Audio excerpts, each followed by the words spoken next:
Job, a man of immense wealth, surveyed his vast lands at sunrise. His family gathered around him, their faces filled with love and respect. He was revered for his piety, a beacon of righteousness in the community. Job offered sacrifices, his prayers echoing in the serene morning air. He helped the poor, his generosity known throughout the land. An old woman smiled as Job offered her food and water. Satan, cloaked in shadows, watched Job from afar with envy. He approached God, challenging Job's unwavering devotion. Satan claimed Job's faith was conditional, based on his prosperity. God, confident in Job's integrity, allowed Satan to test him. A messenger arrived, bearing news of stolen livestock. Job listened, his face etched with concern but not despair. Another messenger reported the death of his servants. Job remained silent, his eyes reflecting a deep inner strength. A third messenger brought the most devastating news of all. A great wind had destroyed his house, killing all his children. Job staggered, his heart shattered by the unimaginable loss. He tore his robe, a symbol of his profound grief and mourning. He shaved his head, a gesture of humility and submission. Job fell to the ground, overwhelmed by sorrow and pain. He looked up to the heavens, his voice filled with anguish. Yet, he refused to curse God, his faith remaining unbroken. He proclaimed, "The Lord gave, and the Lord has taken away." "Blessed be the name of the Lord," Job declared with conviction. Satan retreated, frustrated by Job's unwavering faith. Close up on Job's face, showing the depth of his sorrow. Wide shot of the destroyed house, a symbol of Job's loss. Job kneeling in prayer, seeking solace and strength. The community watching Job, their faces filled with pity. Job's wife approached him, her eyes filled with tears. She questioned God's justice, her faith shaken by the tragedy. Job gently rebuked her, reminding her of God's goodness. He said, "Shall we accept good from God and not trouble?" Job looked towards the sky, his faith unwavering. The sun set, casting long shadows across the desolate landscape. Job remained steadfast, a beacon of hope in the darkness. He trusted in God's plan, even though he didn't understand it. Job's friends approached him, their faces etched with concern. They sat with him in silence, offering their condolences. Job appreciated their presence, finding comfort in their support. He knew that he was not alone in his suffering. The night deepened, the stars twinkling in the sky. Job continued to pray, seeking guidance and strength. He knew that God would never abandon him. Close up on Job's hands clasped in prayer. The wind whispered through the ruins of his house. Job's faith remained a burning flame in his heart. He trusted in God's love, even in the midst of despair. The first rays of dawn appeared on the horizon. Job rose to his feet, his face filled with determination. He would continue to serve God, no matter what. Job began to rebuild his life, one step at a time. He knew that God would bless him in due time. Job's story became a legend, a testament to unwavering faith. He inspired others to trust in God, even in the darkest of times. Job's legacy lived on, a symbol of hope and resilience. The community rallied around him, offering their support. Job accepted their help with gratitude and humility. He knew that together they could overcome any challenge.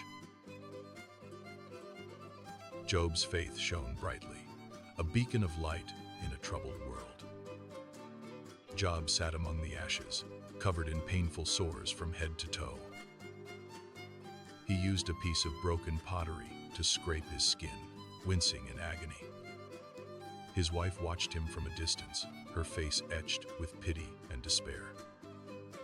She urged him to curse God and die, ending his suffering. Job rebuked her, questioning her foolishness. He declared that they should accept both good and bad from God.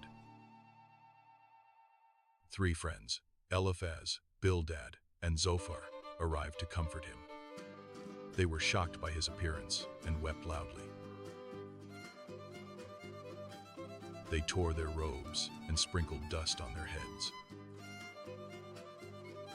For 7 days and nights, they sat with him in silence.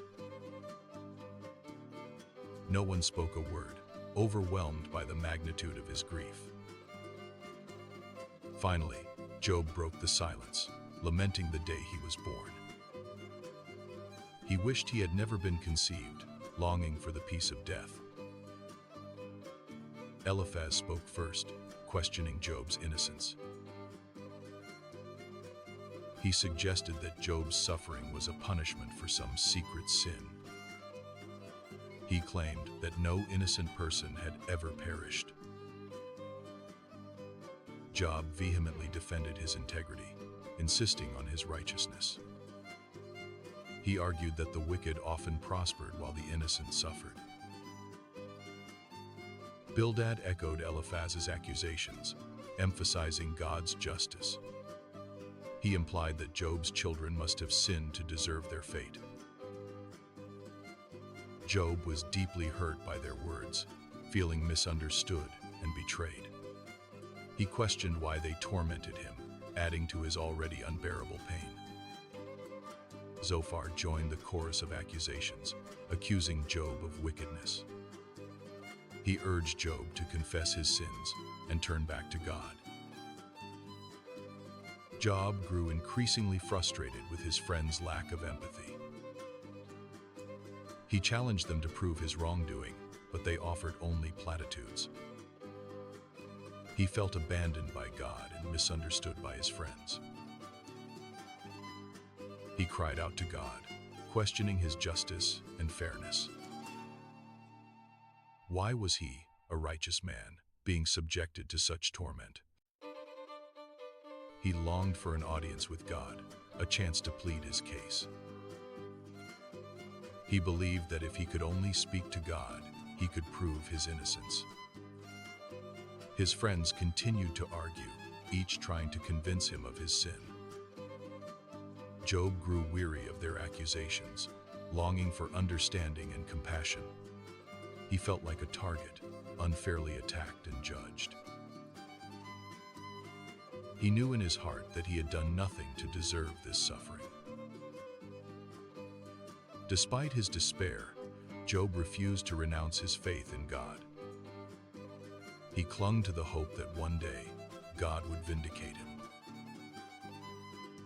He declared that even if God were to slay him, he would still trust in him. He knew that his Redeemer lived and would ultimately stand upon the earth. Job's unwavering faith was a testament to his deep devotion to God. The debate with his friends raged on, filled with accusations and defenses. Job's physical pain was matched by the emotional pain of their words. He felt isolated and alone, struggling to maintain his faith. He questioned God's silence, wondering why he didn't intervene. He longed for a sign, a word of comfort, but none came. Still, he held fast to his belief in God's ultimate goodness. The friends' arguments became more heated, their accusations more pointed. Job remained steadfast, refusing to admit guilt or renounce his faith. He knew that his integrity was all he had left. He would not surrender it, no matter the cost. God finally spoke from a whirlwind, addressing Job directly. He questioned Job's understanding of the universe and his divine plan. Where were you when I laid the earth's foundation? Can you fathom the mysteries of the cosmos? Job was humbled by God's power and wisdom. He realized the limitations of his own understanding. He repented in dust and ashes, acknowledging his presumption. God rebuked Eliphaz, Bildad, and Zophar for their flawed understanding. He instructed them to offer a burnt offering, and Job would pray for them. God restored Job's health, wealth, and family, blessing him abundantly.